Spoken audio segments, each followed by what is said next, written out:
Pacers 125, Knicks 108, Pacers 4, Knicks 2, and the Indiana Pacers are going to the 2025 NBA Finals. So much to talk about on today's Locked On Pacers podcast.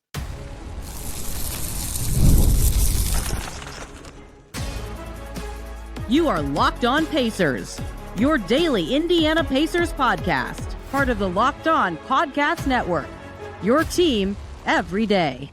What up, y'all? Happy Sunday / weekend / whatever day you're listening in the future. And welcome into another edition of the Locked On Pacers podcast, where we, of course, talk about the 2025 Eastern Conference champion Indiana Pacers. My name's Tony East. I cover the team for Forbes. I'm still here at Gainbridge Fieldhouse. It's almost 2 a.m. And the Pacers on that floor right behind me just won the Eastern Conference. They beat the Knicks, and they did it exactly their way. It was the perfect representation of what the Pacers are and what makes them so good and hard to beat more than once in a row. And they beat the Knicks 4 times, and they beat the Cavs 4 times, and they beat the Bucks 4 times, and they're in the NBA Finals for the second time in franchise history. What a moment for everyone involved, and what a game it was for them to do it. Derek Kramer, of course, the closer of these series on this podcast, is going to join me today as we break down the game for a little bit, the moment, the stuff that got them here, how this is all possible for a lot of it, and like a tiny little peek at the Oklahoma City Thunder. The Indiana Pacers are headed to the NBA Finals. You're about to hear all about it with Derek Kramer on Locked On Pacers. The Pacers are headed to the NBA Finals, the actual NBA Finals. They beat the Knicks in the conference finals. They beat the Knicks in 6, just like 2000 for their first trip. They're going again. They're playing a young guard on a great Western Conference team, and they will try to win their first championship in NBA history. They vanquished the Knicks playing the way that the Pacers do. What a night here in Gainbridge Fieldhouse. And the closer of these series and the man who hops on for all the clutch games today, it's the closer. Derek Kramer from iPacersblog is here. We're still in Gainbridge Fieldhouse. It's very late. Derek, they did it. They were 9-14. They were under 500 in January. People were wondering, should they be buyers? Should they be sellers? They believed in themselves. They ran it back, and they did it. They're going to the NBA Finals. It's so surreal to hear those words. Like, I feel like I need to say it like 20 times before it kicks in. Like, the Indiana Pacers are going to the NBA Finals in 2025, the first time in 25 years after they also beat the Knicks in that series as well. It's truly incredible. Like, I keep going back to just like what this team looked like not that long ago and how quick this rebuild. Like, the Pacers were still calling it that at the beginning of last year. Like, they didn't have playoff expectations fully in the front office like the roster did. But it's just an incredible 2 seasons. They're 4 wins away from an NBA championship. 4 wins away. It's just so insane to say. It is insane to say. They beat a 64-win team to do it. And I think a little part of them is happy that the New York Knicks stayed healthy for the entire series and still could not beat the Pacers. I thought this was the absolute perfect game for the 2025 Pacers to win, to make the finals. Everybody's watching. These games are getting crazy good ratings. Some of that's because they're playing the Knicks, but regardless, it's the Pacers on the big stage, a chance to go to the finals. And what have the Pacers been? What are the Pacers? Why are they this good? Why do players think Tyrese Haliburton is overrated, but this team is still really good? Why is Pascal Siakam getting just 4 third-team All-NBA votes, but this team is still good? They have a lot of very good players who do very important things to the function and the process and the success of this team. And those 2 stars happen to be better than the public sees. And so a game like this comes where they lose in New York. They look bad. The sky is falling. They got smoked. They didn't score 100 points. And what happens? They come in and they play a perfectly Pacers game. They've done this throughout the playoffs to close out series. And I just think it's the coolest way for them to do it. Pascal Siakam, MVP of the series, spot on, had to be him. 3 30-point games, 31 tonight, couldn't be stopped, 8 free throws, 10 made shots, great ball movement, plus 25. He carried bench units. He dominated with the starters. You put Josh Hart on him, he's going straight to the rim. That's exactly what he's good at, punishing smalls in transition to beast. Tyrese Haliburton takes 7 shots last game, gets blasted. Not a good performance from him. 17 shots tonight, 13 assists, 3 steals, 21 points, 13 assists, another double-double, plus 24. They dominate in his minutes, and you know, Derek, that Tyrese Haliburton's feeling it when he's dunking twice in the game. A very excited Tyrese Haliburton. Andrew Nembhard, put him right back on Jalen Brunson. Give him another chance after last year. Unreal. His best defensive game of the series. Brunson goes 8 for 18 with 5 turnovers. Unbelievable game. Myles Turner with defensive moments. He had too many fouls, but he goes 4 for 6. He shot over 50% every game this series. Aaron Nesmith goes 4 for 8 on one ankle. Their depth was incredible. Obi Toppin, very good. Thomas Bryant exploding in the second half. Unbelievable game from the Pacers, who got contributions from everybody and showed exactly why they won 50 games this season and what makes them who they are, to beat a team that not many thought they could. They were better than the Knicks 4 times, and they are finals bound because this is who they are and this is what they can do. No, I think that's the most impressive thing about this team. Like Rick said at some point during this playoff run, I don't remember exactly when, like, we're a team that needs everybody. And it's literally true. Like, I don't know how many teams in league history, like I have no idea how many played 12 guys during a playoff run, and they all had major contributions, huge moments. Like a guy like Thomas Bryant, who gets out of the rotation for Tony Bradley, who's another guy who has huge contributions in this series where you're not expecting anything from him. And then Thomas Bryant just has the game of his life with hitting those just open three-pointers from the corner. Just some awesome blocks on the other end, just did everything possible that he could do. Andrew Nembhard with the 3 probably his worst playoff games that he's ever had, and then comes back tonight with just an unbelievable performance, just his best job he's ever done on Jalen Brunson. The way that he got into his head, like Brunson headbutted him at one point, and the refs missed it. They don't review for a hostile act or anything.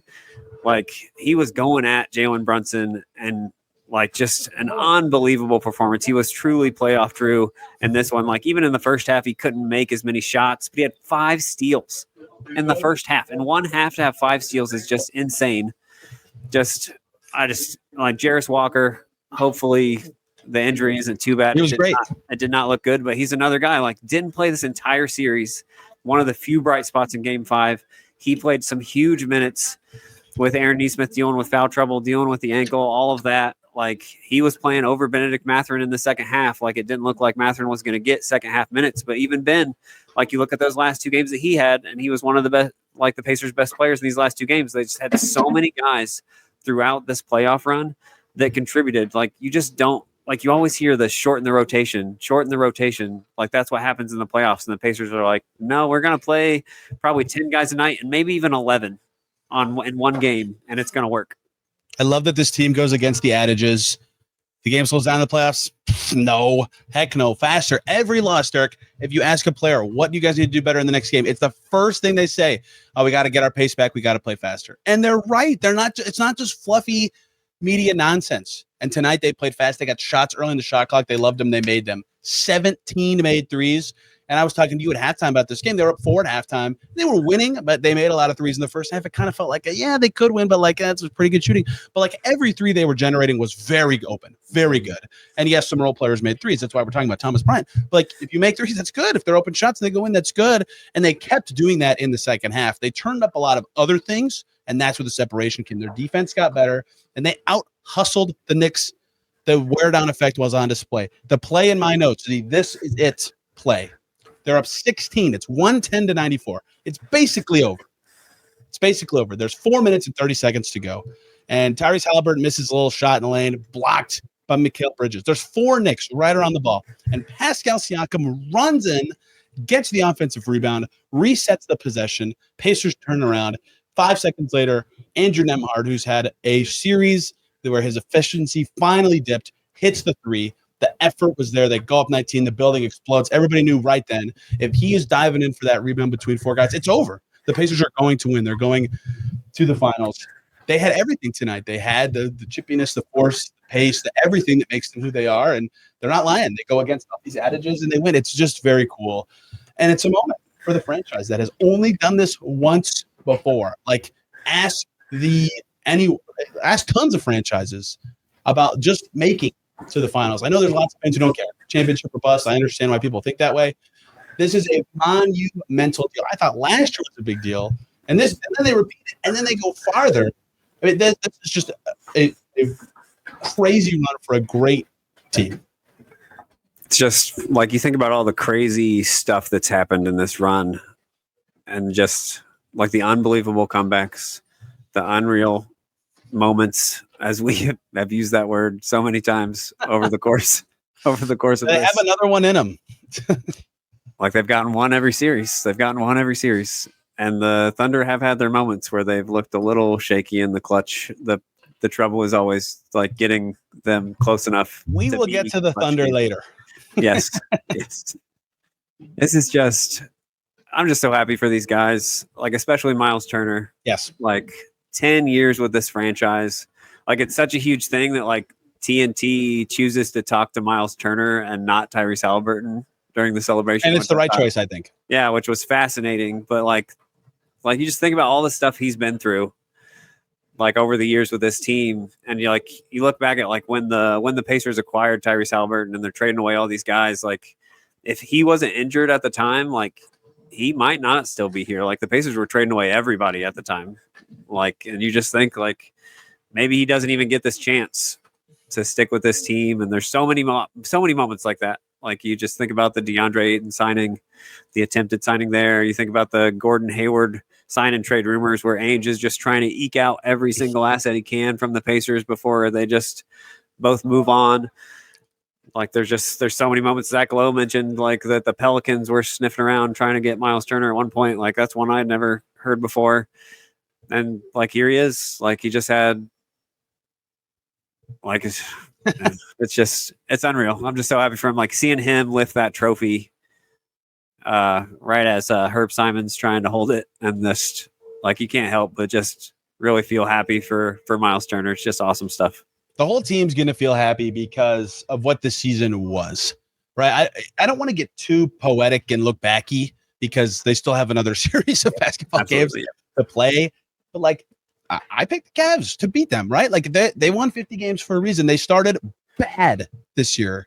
They were 9-14. I was doing research projects on like teams that were trying to win and literally could not, and how those team seasons ended and what they had to do to change things.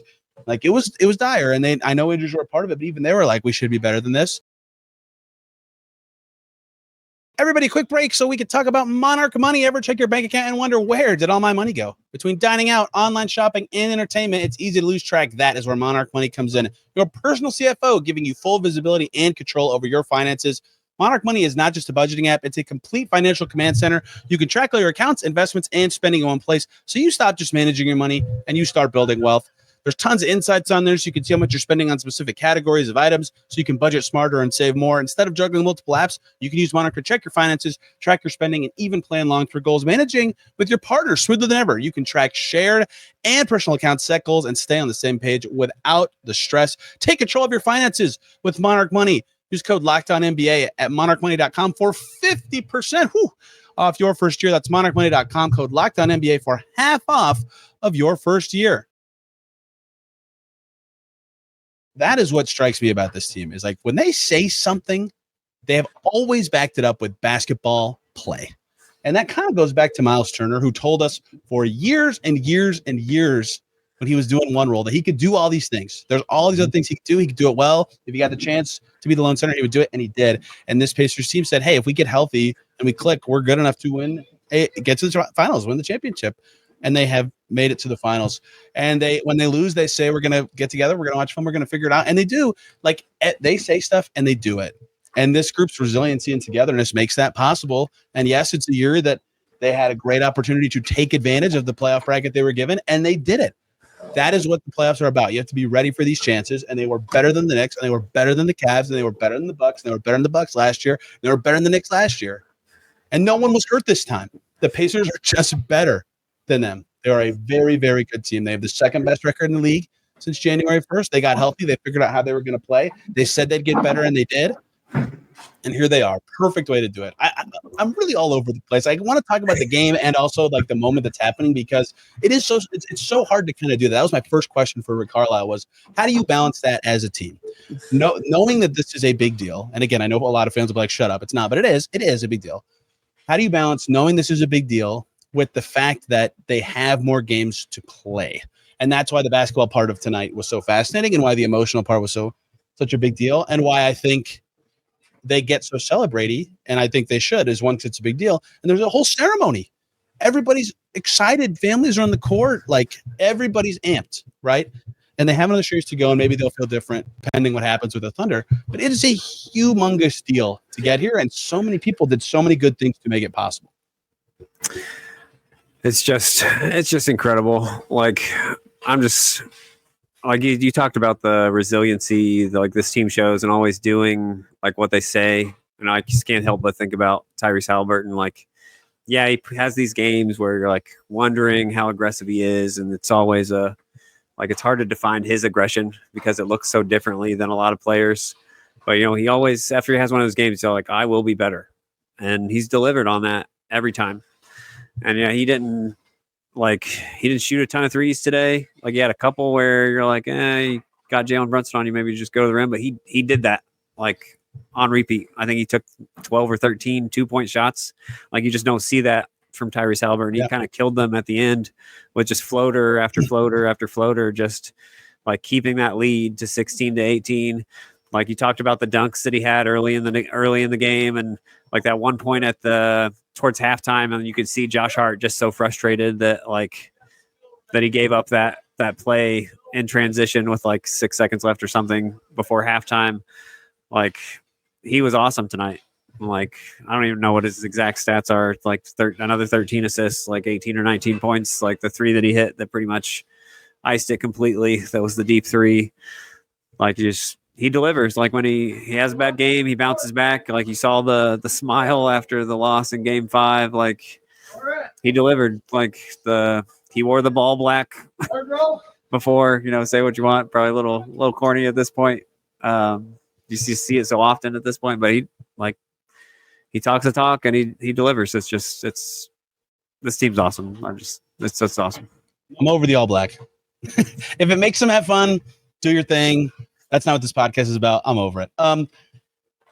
It's hard. The other hard to contextualize thing, because this isn't the actual championship, is the length of time it takes to do this. So they've been in the NBA since 1977. This is their 48th season, I believe, in the NBA. Their 50th anniversary of their retired franchise was 2017, right? But specifically the NBA, their 50th season will be 2 years from now. So they made it twice, like on balance once every about what this has been since they made it 25 years. Think about 2050. How old will you be? Say it out loud, right? Like that's what makes these kind of moments so exciting for everyone involved, is that they are that. Think about how old I will be in 25 years. Is that they're that rare. And every time a team wins, recently too, with the way the NBA is changing and rules put in, people go, well, could this be a dynasty? My God, they have Giannis and Drew and Chris Middleton. And look at this, all the stuff they have. They haven't made it back. Oh, the Suns haven't made it back. Oh, the Nuggets, they have Jokic, dynasty. Nope, they haven't made it back. Every year, it's hard to do this. It's very hard to do this. And that's why it's such a big deal to do it. I will speak for myself. We'll be 55 in 25 years, right? Like, you go through a lot of context in that kind of way, and it's a huge deal. And I know that I keep saying this. I just should say screw it to people who are like, I don't care about this, blah, blah, blah.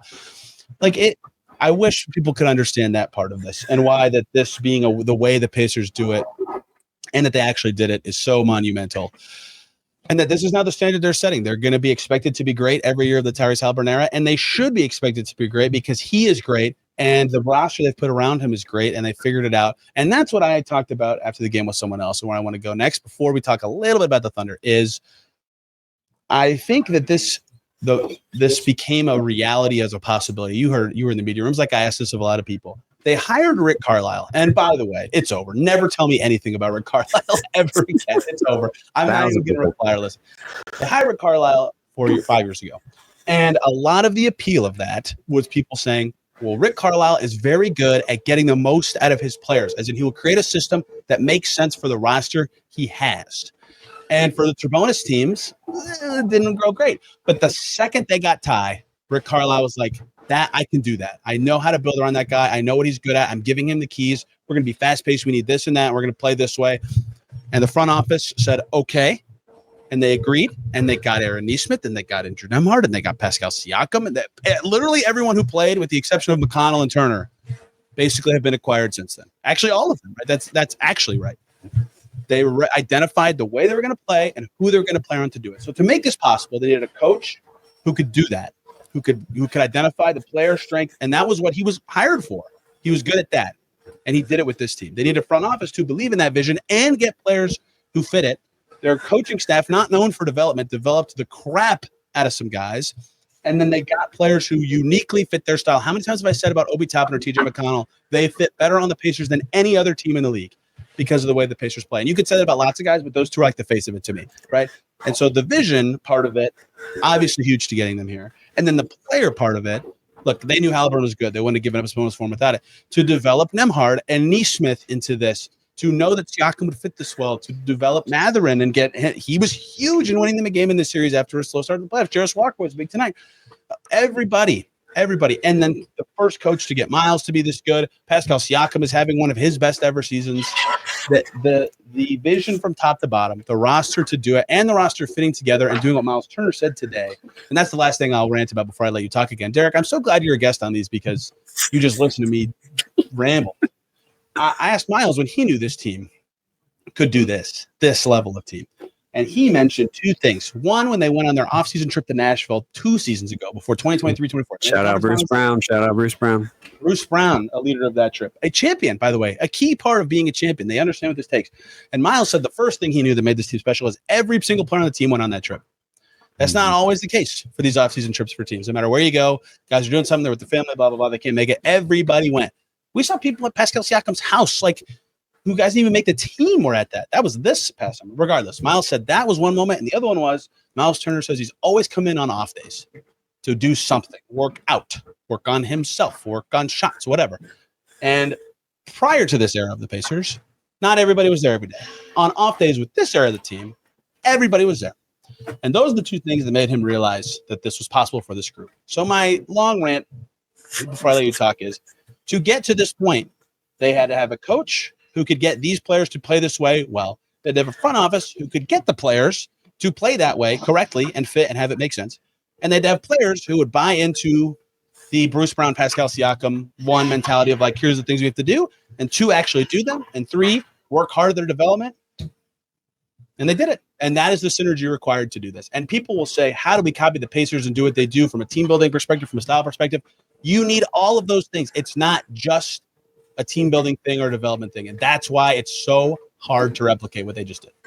When you just think about, we talked about 12 guys have contributed to this playoff run. Yeah. How many draft picks had to hit for them to have 12 guys that could possibly do so? The lottery picks have been kind of up and down, but they've had their moments. And to hit on guys like Ben Shepherd at the end of the first round, Andrew Nembhard with the first pick of the second round, huge. You hit on your lottery ticket, getting the young wing and Aaron Nesmith. The front office has just done such an incredible job putting this team together to even give them the option. Rick even brought up Johnny Furphy. He thinks he's going to be a good rotation player down the line for the Pacers. To be clear, by the way, that's exactly. He said rotation player for the Pacers. They want to develop that kid. They think he's great. It's awesome stuff. This, we need everybody. That includes the coaching staff, who I think is just the kings of adjustments after these games. It's always so impressive, the things that they are able to come up with after a loss. And they always have the answers. They always figure out, this is what you guys need to do to solve the problems from the previous game. And they go out and apply it. It's very, very impressive. Just the way this whole team has been put together, everything the coaching staff has done during this run, to go through 3 rounds of the playoffs and you only lose 4 games. That's wow. That's incredible. They beat 3 really good teams and only lost 4 times in this run. The Thunder, they lost more times, right? Did they lose the same amount? Just the Nuggets. They've lost 4 games as well. Okay, yeah. They didn't lose. They went 4-3 and then 4-1. So yeah, obviously Jokic, that's a whole handful, probably harder than anything the Pacers had to deal with. But it's really impressive how they got here. It's just, you look back at all the ways they have acquired all these guys, and it's just hit.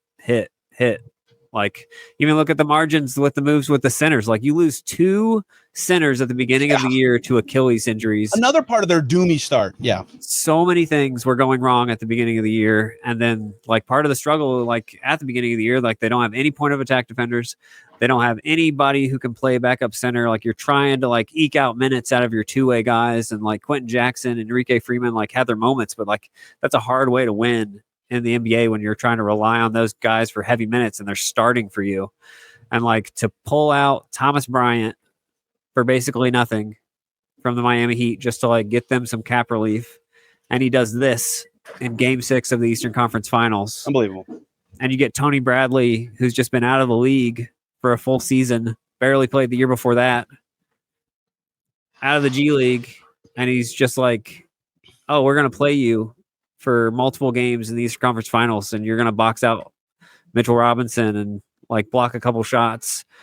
Like, it's so impressive, like, how so many guys on this team have contributed to this run, and it's just so special. Like, you talked about the 25 years thing. Like, for me, it's more like looking back, because, like, I was 11 the last time they went to the NBA Finals, and, like, I'm watching games at a bowling alley at times with my mom. We're in a bowling league together.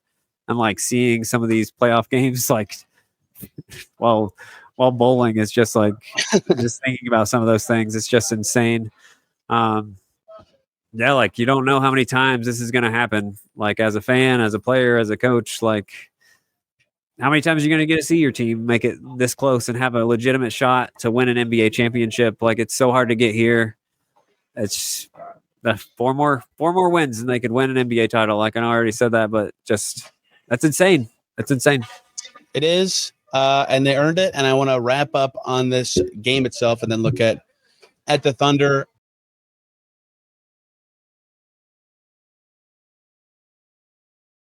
Think about the game you feel like is important to hit that we have it, because the one thing I would say is right at the beginning of this game, I felt pretty good about what their offensive process was going to be different than last game, in that Aaron Nesmith gets an easy cutting layup on their first play. The very first possession. Yeah. And then Nembhard gets this big steal. They were getting open shots. Siakam's first 3 was wide open off a Haliburton pass. Nesmith got a wide open 3. And both of those plays were early in the clock. Turner took a shot 12 seconds in before an offensive rebound got the Siakam 3. Nesmith's shot came 9 seconds into the shot clock. So they were getting early offense and wide open shots. And in tandem, I thought kind of early, like, okay, this process is much better. This is the way they want to play. And they were still struggling to get ahead. Mitchell Robinson was hitting the glass hard. They weren't making enough free throws. Like, a lot of stuff was not going great for them, but it was pretty clear early that they had solved a lot of their problems. And so we went through all the individuals earlier, and, like, this is an everybody chips in kind of team, and it was. But I also think they deserve a lot of credit stylistically for right away showing, including with Nembhard's defense on Brunson, that they were going to be able to figure it out and get it done.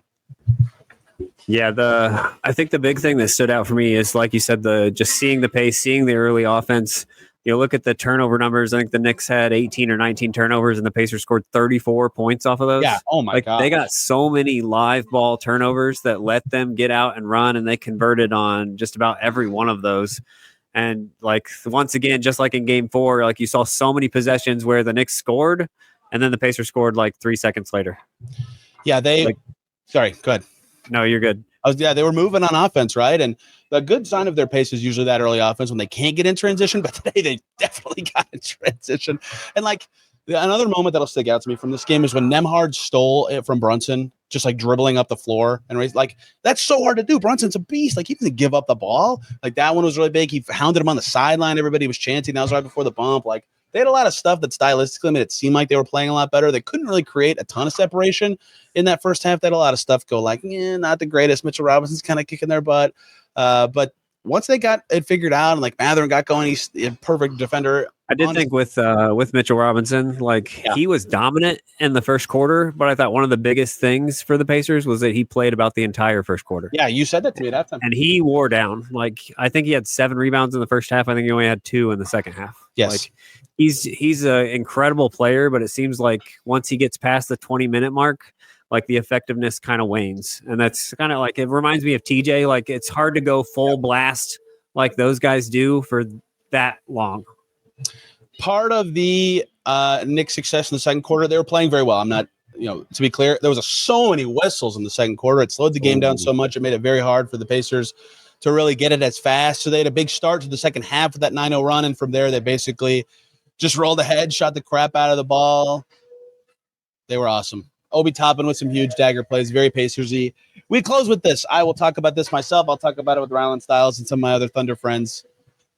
Their toughest test yet, Derek. The OKC Thunder. I have said since the start of the second round, the best thing left in the postseason field of the final 8 teams, if you like, I've said this to you, I think, a couple times. If you split out like every team's offense and defense, the best thing left of the last 8 teams, really of the 16, was the Thunder's defense. Oh my gosh, is it good? The Pacers were beating them in this building in the regular season, and then in the fourth quarter, the torture chamber shuts down Haliburton. They're flying around everywhere. They're scoring in. That's what they do to everybody. Their defense is amazing, and their offense is good enough. They are the toughest team the Pacers will have played, and yet they've won 3 series, and I'm at the point where it's like, well, we can talk about basketball challenges like it's the finals, man. There's going to be so much mental stuff to this. There's going to be so much stylistic stuff to this. I think it'll be the Pacers' hardest series yet, and I have no doubt the Pacers will find solutions and have a chance to win, even though the Thunder are very good. The Thunder are incredible. Like, they were the one team this season where during those 2 games, like, especially the second time they played, where they felt like they were on another level. Yeah. They're very incredible. This is going to be by far the hardest challenge that the Pacers will face and have to face. But this team's on such a magical run. Like, you obviously you cannot count this team out. They're going to do everything. You tell them they can't win, right? My dumb butt picked the Cavs. Look at me. Everything I've seen from this team during this playoffs, you can't count them out. Like, why not the Pacers at this point? Why not the Pacers? The Thunder will say the same thing because they're 168 games. Their defense is very good. If the Pacers can adjust, they have not lost 2 in a row since March. They're very good, and they have their hardest test yet. And they have one of their best chances at a championship ever. Say what you want about the Kobe Shaq Lakers. I have no idea how people thought about the Pacers' chances to beat them in 2000 versus how people feel about the Pacers' chances now. I'll have to ask people much older than me, but I would not begrudge anybody for saying this is the best chance the Pacers have to do it. And they are in every game they play the rest of the season is the top 10 most important game they've ever played, most likely, depending on how the start of the series goes. If they go down 3-0, it's not. That's crazy. It's all huge. It's all massive. And that's a huge part of the series that we can never quantify when we talk about basketball is it is the finals. The stage is enormous. Some guys shrink. Some guys become legends. And the Pacers players now have a chance to do it. Derek, you're the closer. Last year for Rhett, it was a very sad him being the closer when the Pacers lost to the Celtics in a sweep. This year, you've gotten 3, and you'll get a 4th series closer as they head to the NBA Finals. People have called you the human victory cigar in the comments. Where can they find you to hear you not just be a human victory cigar? You can find me at iPacersblog on Twitter, at iPacers at Blue Sky. Last year we saw the Celtics celebrate on this court with their Eastern Conference championship. And this year we got to see the Indiana Pacers do it. Just incredible stuff. I'm so excited for the NBA Finals. The Indiana Pacers are going to the NBA Finals. And so am I. He is. I'll be at every game, so you can expect as much in-arena stuff as I can get you. You can find me on Twitter and Blue Sky at Tony Tyrese. Derek's there at iPacers or iPacersblog. This podcast has a Twitter account and an Instagram account at Locked On Pacers. Thank you all for listening. Lots of finals coverage coming up. Till then, everybody, have a wonderful day.